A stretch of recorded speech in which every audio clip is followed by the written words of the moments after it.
প্রিয় দেশবাসী, আসসালামু আলাইকুম রহমতুল্লাহ। সকলেই বিজয় দিবসের শুভেচ্ছা গ্রহণ করবেন। মহান আল্লাহ রাব্বুল আলমিনের প্রতি গভীর শুকরিয়া যে তার একান্ত মেহরবানি হিসেবে তিনি আমাদেরকে একটি স্বাধীন বাংলাদেশ উপহার দিয়েছেন এবং এবছর আমরা বাংলাদেশের 54তম বিজয় দিবস উদযাপন করছি। আমাদের মহান মুক্তিযুদ্ধে জীবন বাজি রেখে যারা লড়াই করেছেন, অবদান রেখেছেন, যারা দুনিয়া থেকে বিদায় নিয়েছেন, পঙ্গু হয়ে যারা বেঁচে আছেন, তাদের সকলের প্রতি আমি গভীর শ্রদ্ধা নিবেদন করছি। আমি দোয়া করি আল্লাহ তাআলা তাদের ত্যাগের উপযুক্ত বিনিময় যেন তাদেরকে দান করেন এবং তারা যে স্বপ্ন নিয়ে সেদিন লড়াই করেছিলেন সেই স্বপ্ন যেন বর্তমান প্রজন্মের মাধ্যমে বাস্তবায়িত হয়। আল্লাহ তাআলার দরবারে সেই দোয়া করছি। দেশে কিংবা প্রবাসে প্রিয় বাংলাদেশি যারাই আছেন, আমি সকলকে আবারও বিজয় দিবসের আন্তরিক শুভেচ্ছা জ্ঞাপন করছি। প্রিয় দেশটি স্বাধীনতার 54 বছর অতিক্রম করছে। দীর্ঘ এই সময়ে একটা স্বাধীন জাতি হিসাবে আমাদের যে পরিচিতি পাওয়ার কথা ছিল, দুঃখজনক হলেও আমরা সেই পরিচিতির জায়গাটা তৈরি করতে পারিনি। কেন পারিনি তা সকলের সামনেই স্পষ্ট।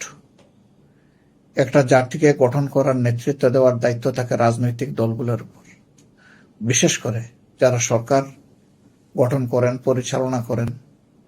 দেশকে গড়ে দেওয়ার মূল দায়িত্বটা তাদের। জনগণ তাদের সহযোগিতার অংশীদার। দুঃখের বিষয় যে এই রাজনীতিবিদরা মুঠা দাগে বলতে গেলে কেউই তার দায়িত্ব জনগণের আকাঙ্ক্ষা অনুযায়ী পালন করতে পারেননি, যার ফলে জন আকাঙ্ক্ষা অবাস্তবায়িতই রয়ে গেছে। বিশেষ করে স্বাধীনতার উষ্ণালগ্নে যে সম্ভাবনা তৈরি হয়েছিল একটি দুর্নীতিমুক্ত, ইনসাফ ভিত্তিক, মানবিক বাংলাদেশ গড়ার, তা বাংলাদেশের জন্মের পরপরই মুখ থুবড়ে পড়ে এবং জনগণের আশা দুরাশায় পরিণত হয়। সে সময় থেকেই দুঃশাসন এবং দুর্নীতি গোটা সমাজকে গ্রাস করে বসে, যার ধারাবাহিকতা বলতে গেলে এখনো অব্যাহত আছে।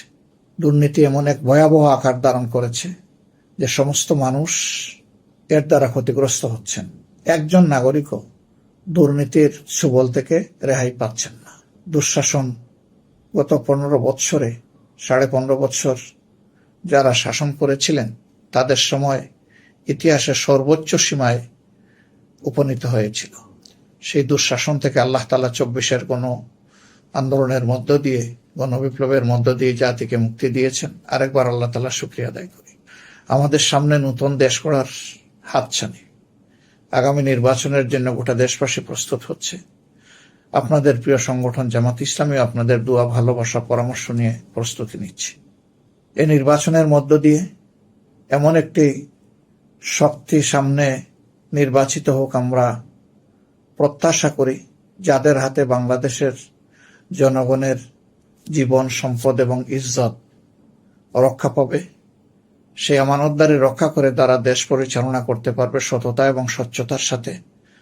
দুর্নীতিমুক্ত একটি দেশ, চাঁদাবাজ, দখলদার, মামলাবাজ মুক্ত একটি দেশ যারা উপহার দিতে পারবে। তরুণদের প্রত্যাশার একটি দেশ যারা উপহার দিতে পারবে।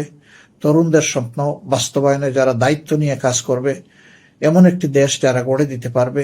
আগামী নির্বাচনের মধ্য দিয়ে সেই শক্তিকে জনগণ বেছে নেবে বলে আমরা আশা করি। আমরা জনগণের উপরে যথেষ্ট আস্থা রাখি। আমাদের জনগণ ইতিহাসের বাঁকে বাঁকে প্রমাণ দিয়েছে তারা এই দেশকে ভালোবাসেন এবং তারা নিজেরা ভালো থাকতে চান। কতিপয় দুষ্ট লোকের কারণেই জনগণ বারবার প্রতারিত হয়েছে, ক্ষতিগ্রস্ত হয়েছে। আমরা চাই না সেই দুষ্ট পথ এই সমাজে অব্যাহত থাকুক। এর হাত থেকে দেশ মুক্তি পাক, নতুন বাংলাদেশ জন্ম নেক। আজকের এই দিনে এ শপথ হোক আমাদের সকলের। আমরা সেই অঙ্গীকারে আবদ্ধ হব। আগামীর বাংলাদেশ হবে একটি নতুন বাংলাদেশ। আগামীর বাংলাদেশ হবে তারুণ্যদীপ্ত বাংলাদেশ। আগামীর বাংলাদেশ হবে দুর্নীতি এবং দুঃশাসন মুক্ত বাংলাদেশ। সর্বোপরি আগামীর বাংলাদেশ হবে একটি মানবিক বাংলাদেশ। সবাই ভালো থাকবেন। আল্লাহ তাআলা সবাইকে ভালো রাখুন। আসসালামু আলাইকুম ওয়া রাহমাতুল্লাহি ওয়া বারাকাতুহু।